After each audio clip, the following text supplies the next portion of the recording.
This is Freedom to Create, a compendium for self-directed learning in art, design and craft making. Here it is, by my colleague here, Ralph. Now, many of you will know Ralph from graphic design, but just for the people who don't know you from around the university, do you want to tell us a little bit about yourself, who you are, where you come from and your practice? Oh, very big questions.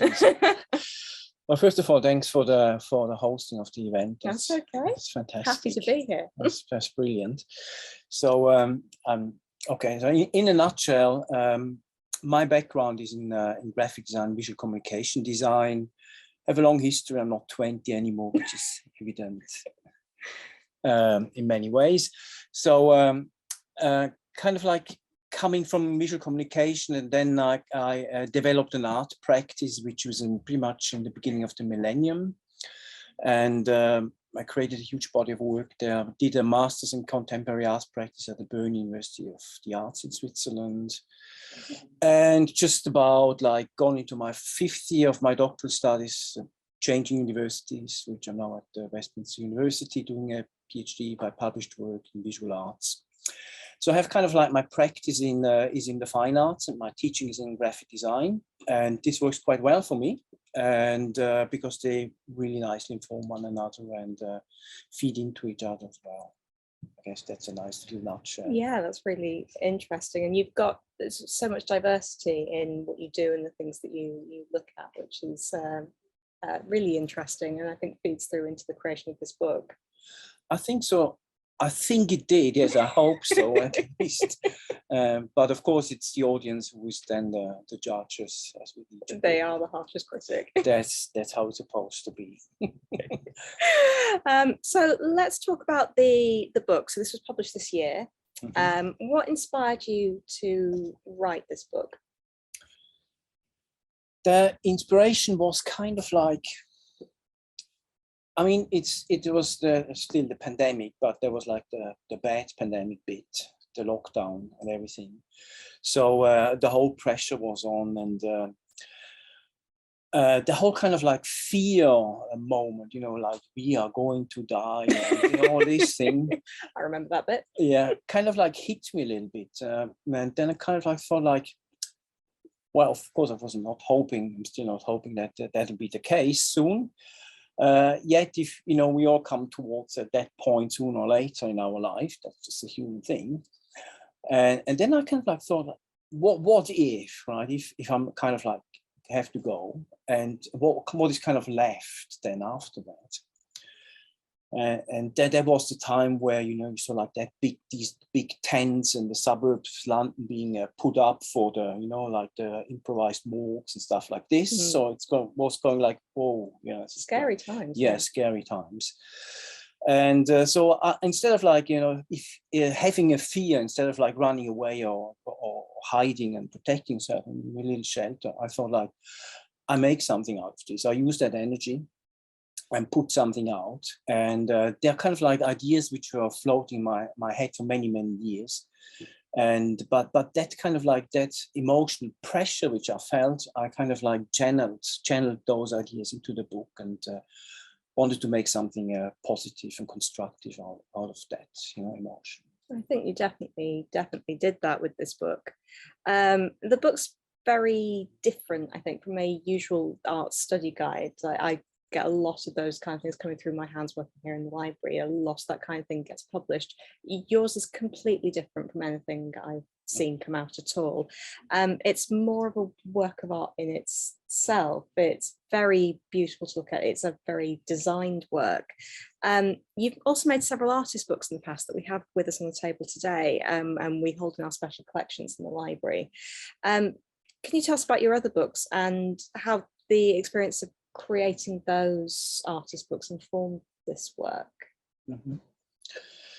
So my practice in making artist books, I sort of like gained that interest perhaps in my second year at AUB, which is, you know, I'm already like 5 years here, so the time just passes by. I kind of like found this urge of like making books, and of course, again, you know, this kind of like combination, having my artist background and being a graphic designer, this is kind of like a nice merge to bring them together. And also from the production perspective, going back, I know how books are being printed, what you need to do, how to prepare the artworks. And, many things I tell to my students as well, about the pace of a book and, how you get the reader engaged and keep the reader engaged as well. So all that kind of like design knowledge is always present with me, and my art knowledge as well. So this was a nice way of like bringing these two disciplines together, but still let them sail under the paradigm of the artist book, because I did not have an intention to communicate a specific message in my artist book. So that's why I kind of like enjoy being an artist when I want to have this head on.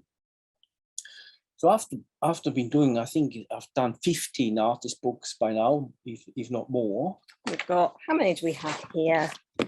1, 2, 3, 4, 5, 6 here. So a small, I think, proportion of the works that you've created so far. Yes, yeah. So I'll just show a few couples maybe. How shall we do this? Just kind of like flick through them. Just that kind of like. So this is what I love so much about artist books, that it's just a very different way of conveying imagery, information, ideas, but within a book format. I think they're such intelligent and weird and wonderful things that you can do. I totally agree, and it's kind of like what I really enjoy about these books is they're open for interpretation, like, which I think well, it plays with and deconstructs the idea of what a book is supposed to be, which, I'm a librarian, I think that's really fun. Yeah, I never thought about this from that perspective, but thanks for that input. That's brilliant. Yeah, so these are different because they're artist books, and kind of like each page has its own life. So there's kind of like no specific narrative behind. You can kind of like go into them as you like and go out of them as you like, and they all look different and kind of like. And so have a look. So yes, these are all held in the library special collections. They can be viewed any time the library is open. They're shelved in the colourful cabinets next to the desk. So because they're beautiful designed works, they're with the other artist books. Right. But the book that we're talking about, which is the Freedom to Create book, we're keeping this on the main shelves with the other books about that kind of study guide, because that's what it is, but it also mirrors that same kind of artist book idea and concept, I think, in a way as well, when you look at it. You chose to self-publish this book rather than have to compromise on the style and the content and that thing that makes that so important. What was it like getting this book to publication and getting it out there? Because of that pressure I put myself under, or perhaps also with the help of the W Health organization of the fear of death, I kind of like pushed that thing out within 3 months' time.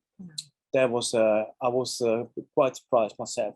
The page designs, actually, I suffered under creative anxiety, which I usually don't if I do artist books, but this is a different book because it has like, it is a compendium, and it conveys messages for people to actually work with. There's a certain irony there, because I think the book addresses creative anxiety as well, yeah. How to overcome it. Yes. So I think it's more you working through it as you bring the book to publication. I think I was quite amazed that I still have it, but it's still there.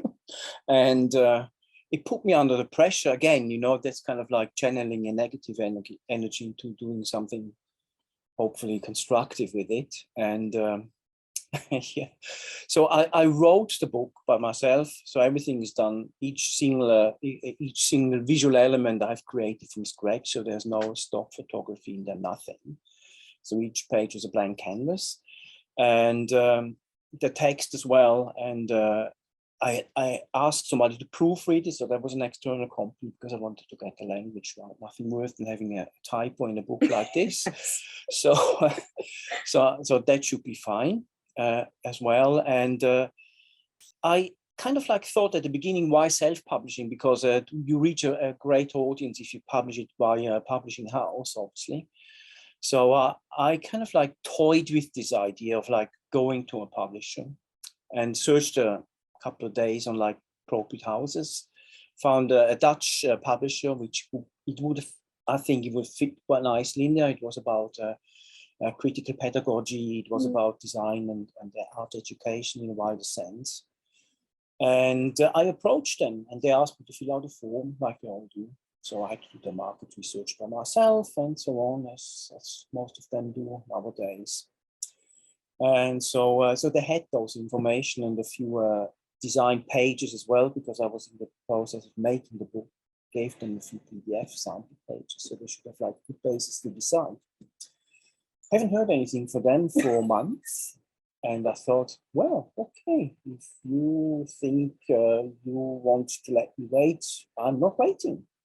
I carry on and started to get the book out.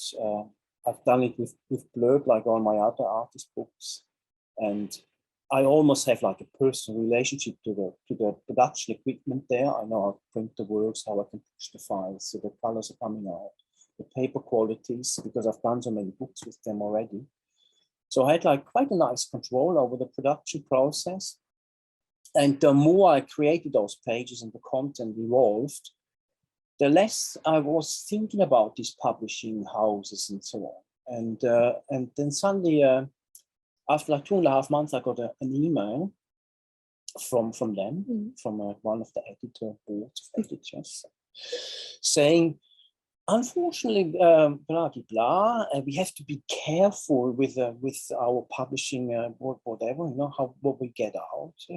I did kind of like thought that might be like a return of investment, like careful from an economic point of view, yeah. And so then they said, so it does not go into the first stage of the editor's process. Oh, I see. And just that sentence, thought like, okay. Right, I don't need any stages of very staid, very formal, and very not what this book's about. Exactly.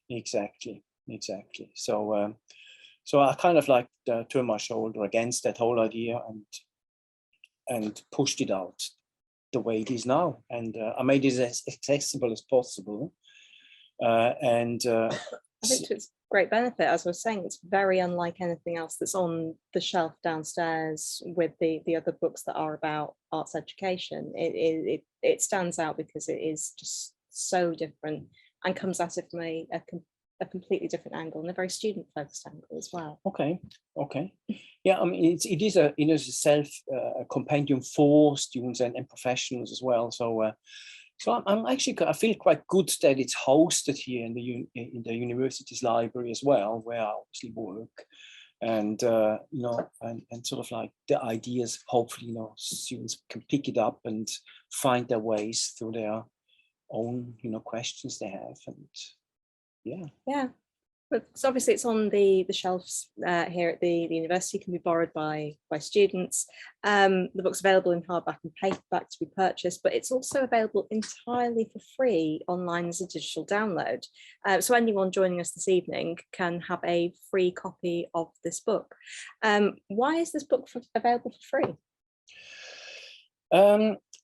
I thought it's when I started working on it, and if you read the credits afterwards, I was sort of like trying to sort of credit where I got my inspiration from, and I spent about like half an hour thinking about it. Then I gave up because I realized there's so many influences. I have been, you know, I've been exposed in the creative industry over the past decades, which kind of like fed me, and that kind of like gone through a catalysator, threw me into this book.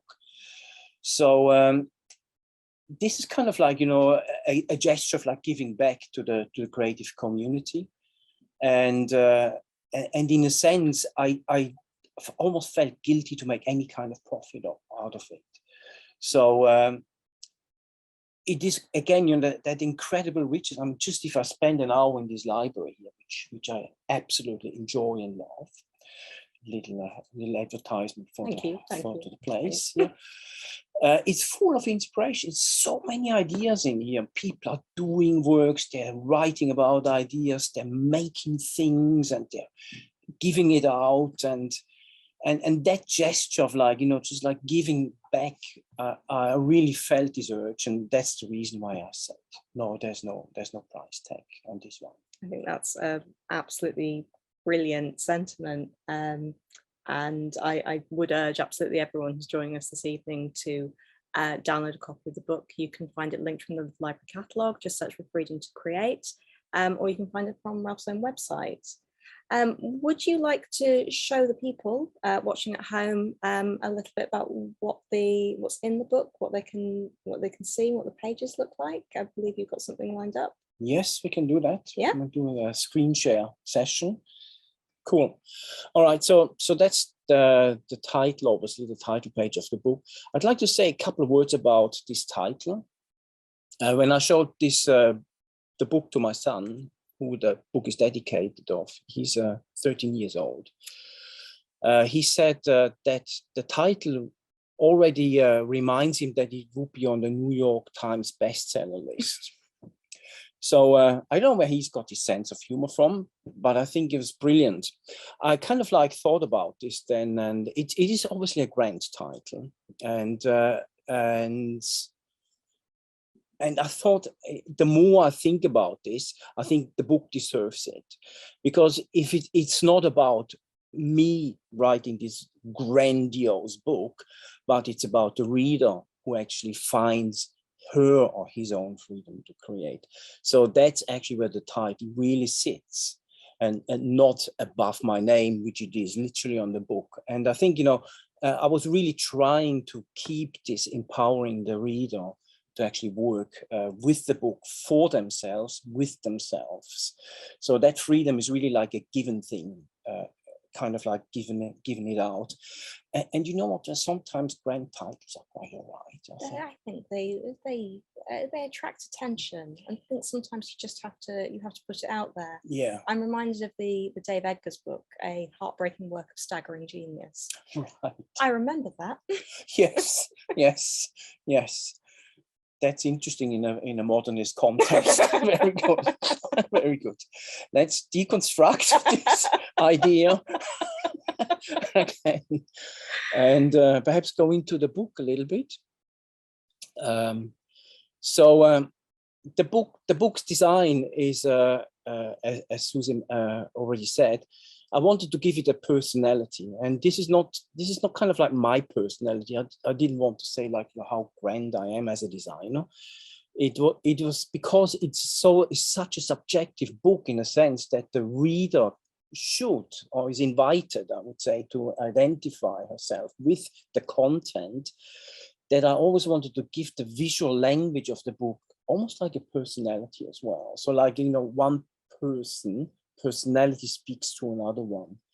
As opposed, coming back to the modernist thought, which is a nice thought in typography, for instance, the modernist movement, the Swiss international style, where it's been asked that you take yourself out of the personality in the design, but the pure information is going out.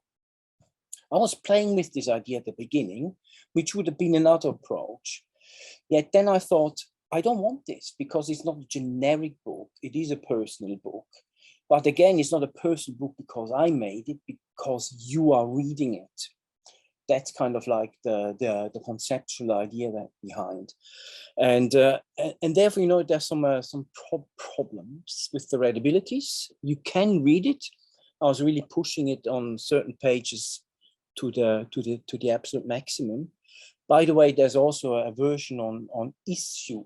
I never can pronounce that. Oh yes, the PDF sharing software where you can turn pages. It's very almost quite tactile for a digital platform. Yes. But we'll share this online with you all later, so you can have a look. It's another way, I think, of experiencing digital books, because when you're on our ebook readers, they feel very flat. They're just a complete facsimile of the book that you can then scroll through.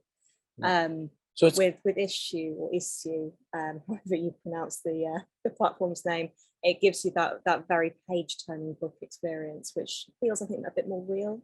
yes, yes. I think we're all after a bit of realism after the last year or so. Oh yes, absolutely. Yes, tangibility. Mm. So just coming to close, perhaps adding a couple of sentences up. The file on issue is smaller than the one from my Google Drive, and it works on my dinosaur phone. Still okay. So if it works on my phone, it should work on all other phones as well. So this file size is quite small, and you can zoom in quite nicely, and you can carry the book on your phone, and it doesn't need a lot of memory. So I thought it's quite a nice thing to have. Absolutely. So in terms of like the content of the book and the things that people can expect to find in there, it's described as supporting self-led learning in art, design, and craft. So how might AUB students who've had some time in formal arts education use this book to supplement their practice? What can it help to learn? Okay, let me just go on to like the appropriate page, which is page 1. So that's so let me just see if I can zoom in. Yes, it works. Do we transmit the screen share? Okay, great. So these are like the, oops, sorry, come again. Good. So these are the subtitles in the book. What do I want to produce? How do I want to work? Which mindset brings me further? And who's my audience? And the breakdown is then obviously in here. So they have like subtitles, and they're kind of like keywords. I really like this because they're very to the point. What is this chapter about? It's about learning. What's this one about? It's about reading. Very straightforward, very easy to navigate. Thank you, thank you. I was trying to put an emphasis on this. So sometimes in the book, you can't really like read these words anymore because I'm playing with them, but you can always go back to the table of contents, and the numbers behind kind of like reflect those as well. So that's just how it works from a navigational point of view. Now I have it's really bad. Right. So that's like answering the question, I think, in a way, because the book is like, it's about self-directed learning. And the question is like, how does that fit into a formal learning environment? A very good question. I'm just going to sip of water before I come with the hopefully revealing answer.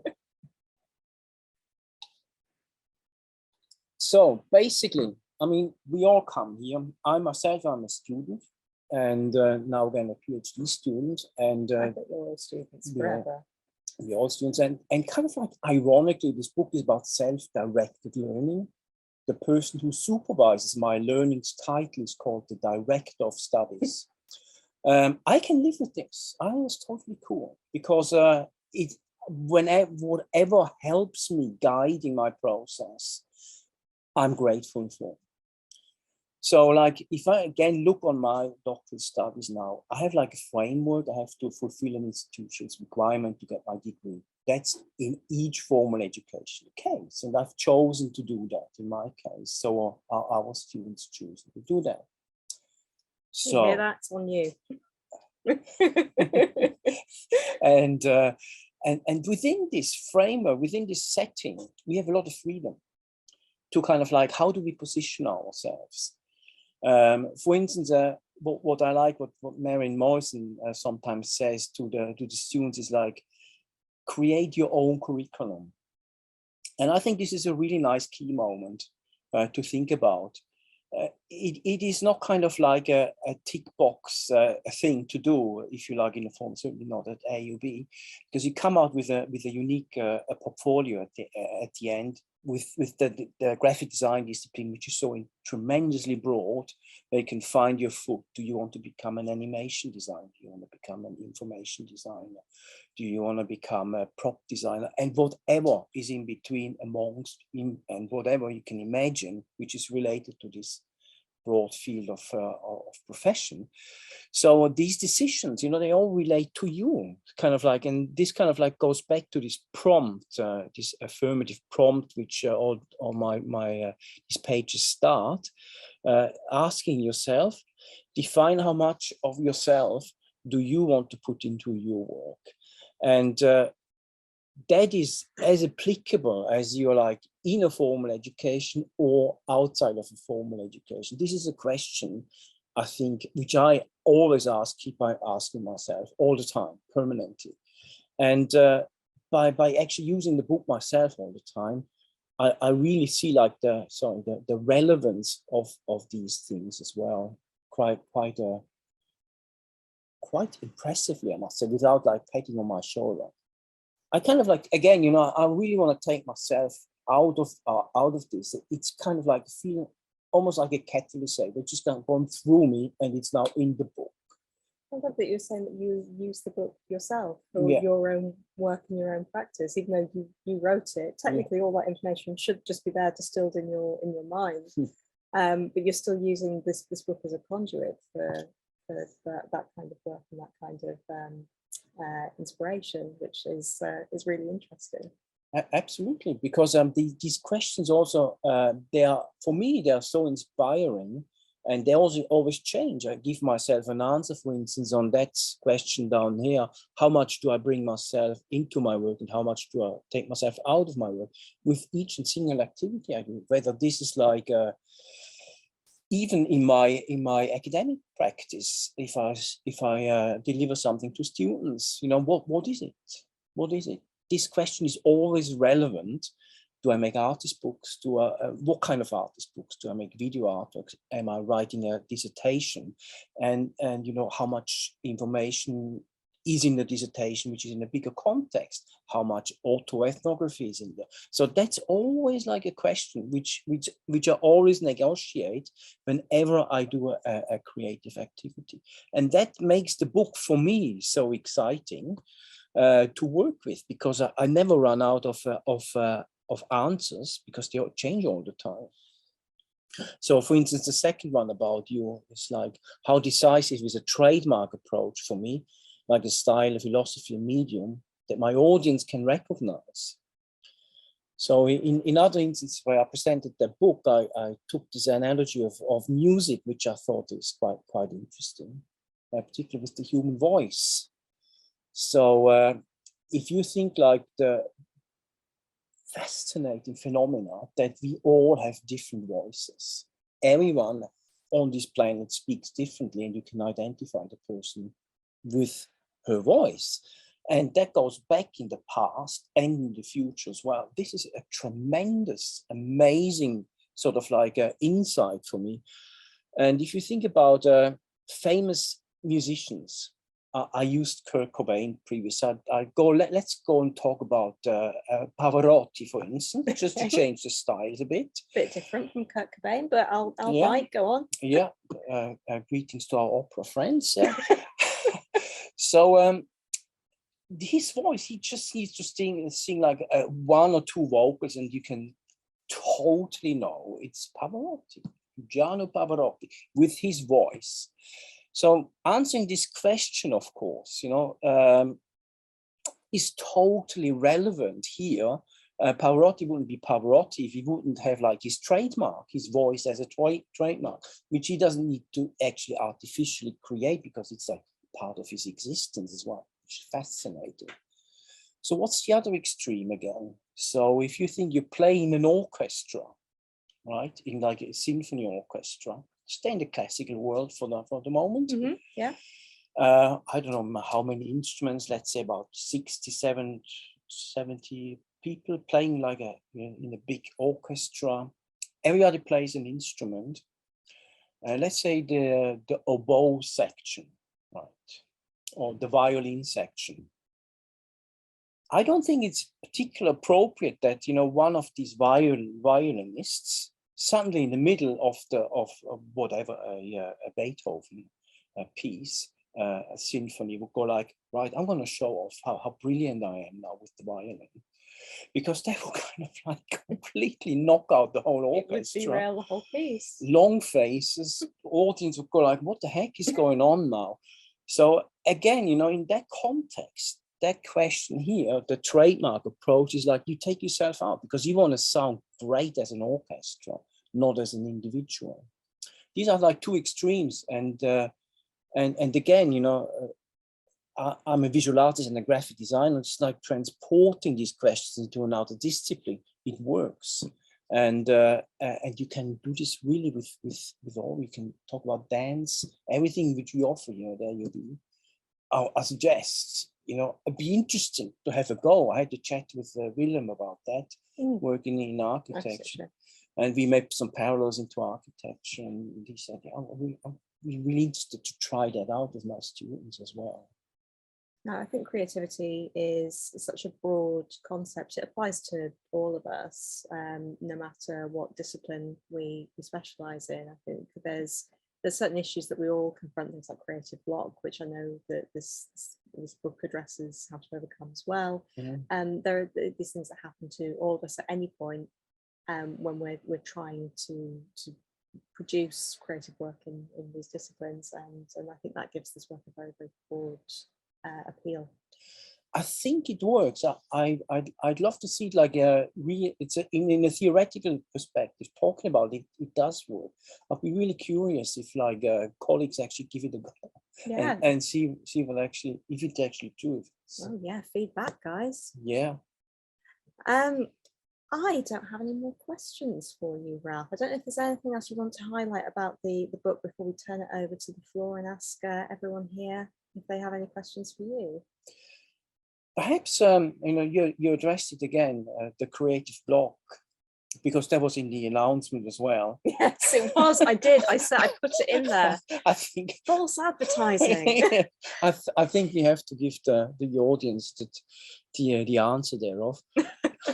Otherwise, you kind of like almost cheating away. So let me just go quickly to the section here and find it where it is. So 1 second. So I believe it's under encouragement, continuation. It's pretty much at the end of the book. Let's go on to continuation, page 51. So nice demonstration how to work with the book as well. Right. 1 second. That's the context. Yeah.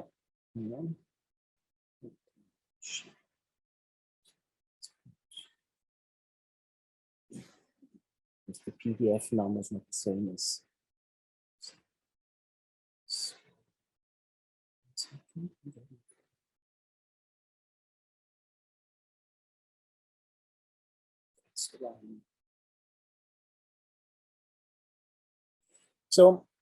So I think this is like a nice prompt to actually, you know, when you kind of like get stuck, to kind of like go further in a sense. Again, create work that enrich your life experience and those of others in one or another way. I wanted to keep that really open, but with a positive approach in it.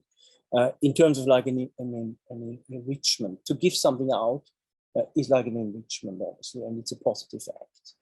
And by doing this, it does help. It does help in my context when you ask yourself questions like, how do I balance my work? How do I balance what my works mean to me and what my outcomes mean to others? Again, you know, kind of like thinking about this, you know, is it really like, do I work for myself or do I want people to have a reaction on my work? I don't want to sort of like bias one or the other. They both have their right of existence, of course, but just like answering that question could propel you out of like a paralysis in a sense, or this question here. What values does my work give to culture, society, to, for, and or non-profit organizations? Again, you know, that the value which it has in, and I'm kind of like a strong believer that if it has any value which you can produce, you know, it can be a commercial value. Why not? You know, as a commercial graphic designer, that's what you do working in a studio. But that value actually to give that something out kind of like gives you kind of like a motivation in a way. Oh, completely. I think value is such a nebulous term, and it shouldn't mean economic value. I think value comes from a lot of places. Definitely, it can also be like a personal value. It can be a tangible. It can be cash. Cash is a value. It's all right. It's not too bad. I have a bit of money, but it can also be like a gratitude. It can be somebody saying, "You've done a fantastic job." That's also a value. So I think if these values are coming back, then that can help you to go out of a creative blockage. This might be a nice thing to actually close our discussion off and open it to the floor.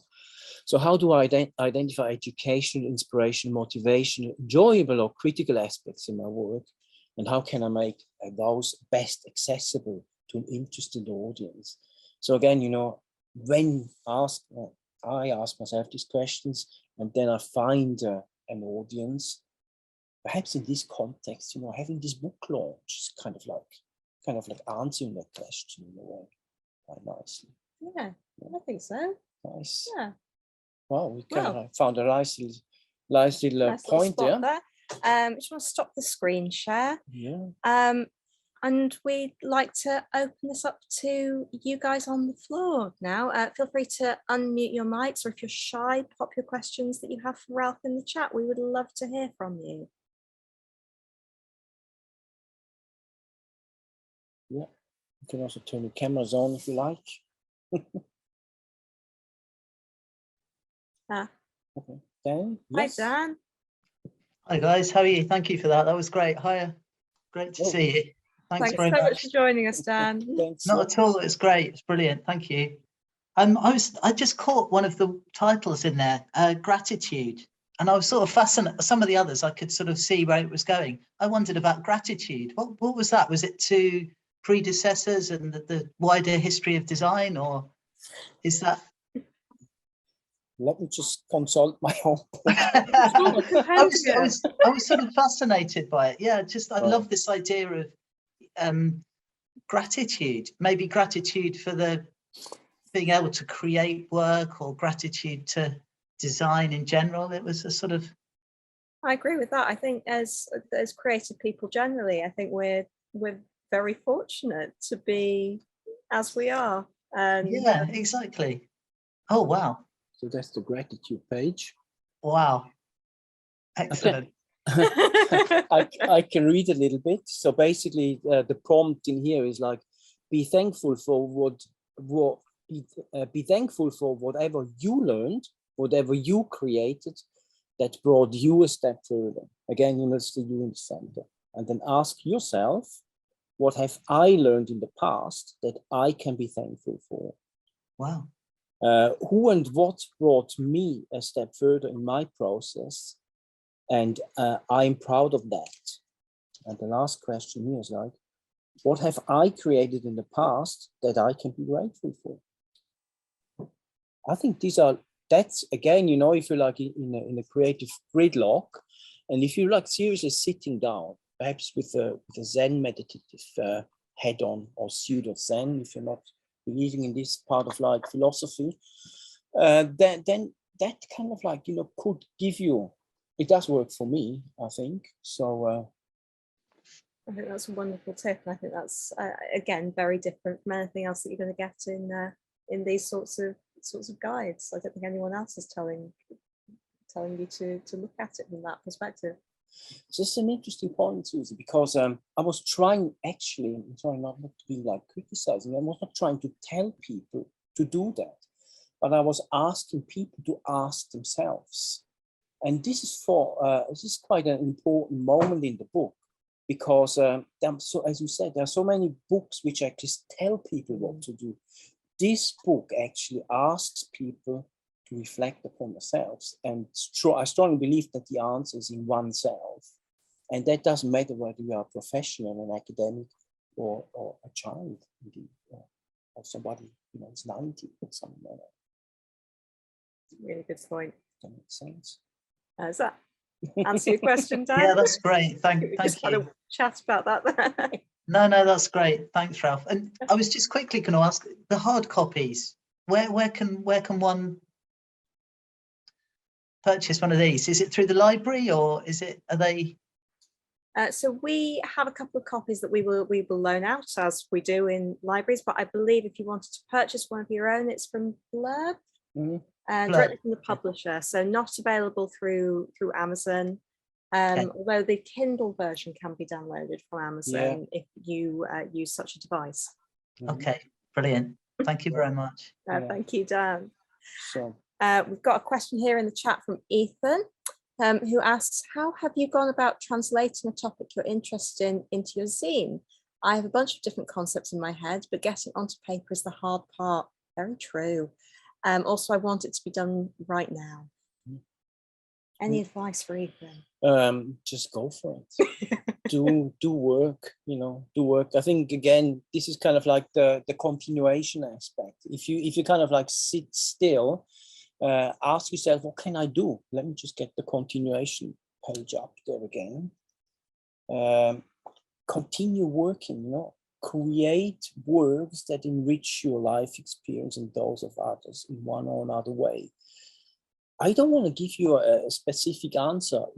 Ask yourself, what can you do to have this moment of creation in any kind of like way? And then things emerge. Then as soon as you become active as a thinker or as a doer, then the process comes. Whatever you do, basically, the worst thing which you can do is not do anything. And I think we had this discussion on a one-to-one basis, as I remember in the studio one day. So maybe that helps to just as a little reminder. Hope so. Do we have any more questions for Ralph while we've got him here this evening?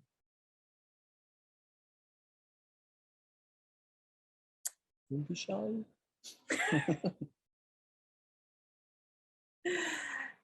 That's fine then. Oh, no. Oh, also, where can we find the PDF? It's a very good question. I will email all attendees a link to where you can download it. If you're watching this back later, the best thing to do is to head to the library website, I think, which is quite straightforward. aub.ac.uk/library. That lands you on our catalogue. Search for Freedom to Create. You will find the details about where you can pick up a copy of this from the library shelf. And from that catalogue link, there's also a link through to where you can download your free copy of the book. Or you can go on Ralph's website, where you can find all the details. But I will be in touch with everyone who signed up through the Eventbrite to where you can download a copy of this book yourself. Fantastic. Let me just add something to this. Please do. To the printed version, Suzy. They're print on demands. So I was looking after the environment. I didn't want to kind of like, besides that's a financial thing as well. So the individual book is being printed for the demands, and the whole production process gets like been going with the file being saved on their servers, and then it's going on to the printing, being cut and being packaged and being sent to you. So that process actually is quite an expensive one. So you have to think, if you order the book, it's relatively expensive because there's not like a huge print run. Because of that, I gave it out for free on all these other digital mobile devices. I personally love books, and I do too. That's how I ended up here. Yes. So it's more like in that sense, like I don't know. It's a nice thing to have, I think. And if you really would just want to get the information, and as a student, maybe a bit tight on the budget. So that's kind of like the way I looked at it. And I think that's also why we have it on the shelves as well. We don't want you having to go off and purchase books unnecessarily. The whole remit of libraries is to give you access to content entirely for free. So I think we mirror each other in that. We just want you to have access to this content and to this information, and to access it in whatever way that suits you, and however you engage with this kind of material. Brilliant. Yeah. Okay. Any, right. Any other questions or so far? Oh yeah, I do. I'll go for it, Ethan. Okay. So how did you go about creating like the intensity of the book? Because I'm struggling with like, well, I tried to make I'm comparing my zine project to like your book, which is like absolutely amazing. But let's see. I'm trying to rephrase my question. I feel so awkward. Not at all. All right.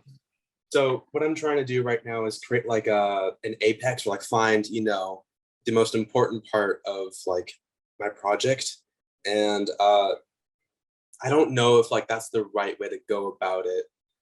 How did you approach each page, basically? That's what I'm saying. How did you did you like make some pages lead up to others, or was there like a certain set that like, or were they all like the same? Does that make sense? Yeah, it's a good question. So the design process of the book. How should I answer that? I kind of like through it again. I kind of like started with there's kind of like an underlying order behind. So like, you know, like the design, the prompting questions are always like on the top of the page, and these answers are always like the questions are on the bottom of the page. So there's kind of like a reader friendliness in the book, but I break these visual narratives quite often.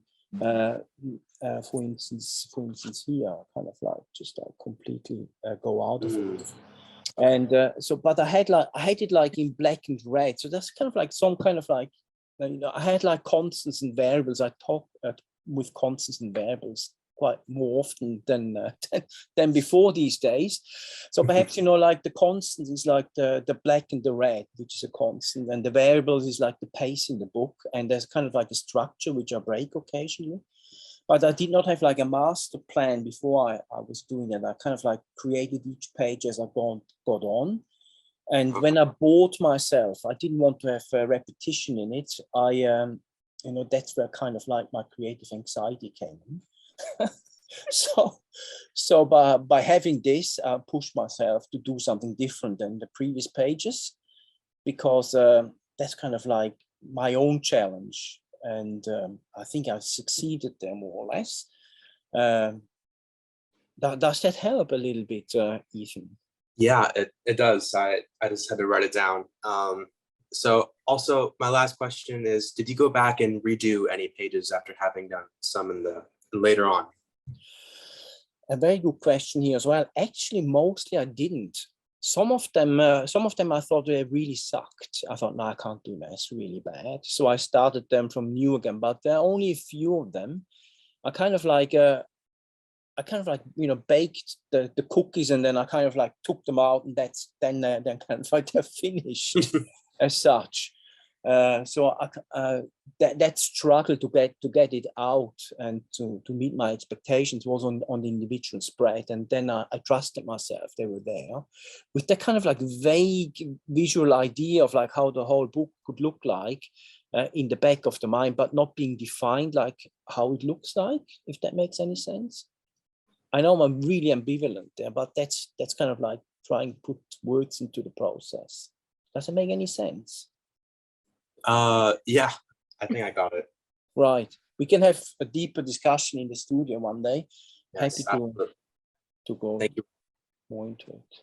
We've got another question here from Rebecca. How did you know the book was finished? I sometimes find it hard to know when to stop editing. It's a great question. Yeah, I know. In this particular instance, I kind of like was so full of ideas, and I kind of like within that short time, I came to a kind of like almost like in a phase of like exhaustion. I kind of like it suddenly the whole thing was out of my system in the book. And then again, you know, talking about anxiety, that was gone in a way. I felt kind of like released. It's kind of like it was finished in a way. I did not know it, but then again, you know, from a rational point of view, I thought like, what else can I add? And it's never finished. I wanted to have this as a sketchy book, and I talk about this as well. That the phrasing and the whole thing. It's like I mean, the whole thing is a work in progress. But so you always can add, and I hope some readers add their own questions. I mean, that's of course like a great wish. Whatever it spins into any creative phase, the book does its job for me. But for me to know when it was finished, I at the moment, I did not know what to say anymore. And I think I said it at that time, if that makes any sense. I think it does. Does that answer your question, Rebecca? Let's assume. Okay. Fantastic. Wonderful. Are there any more questions for Ralph?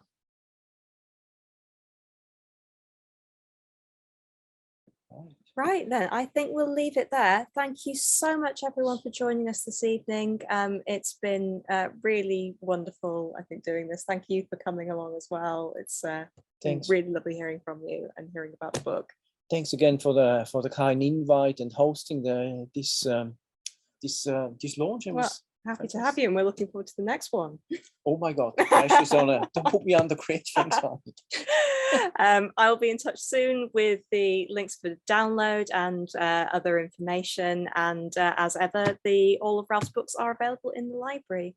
Thank you again, and we will see you soon, I'm sure. Thanks much. Thanks.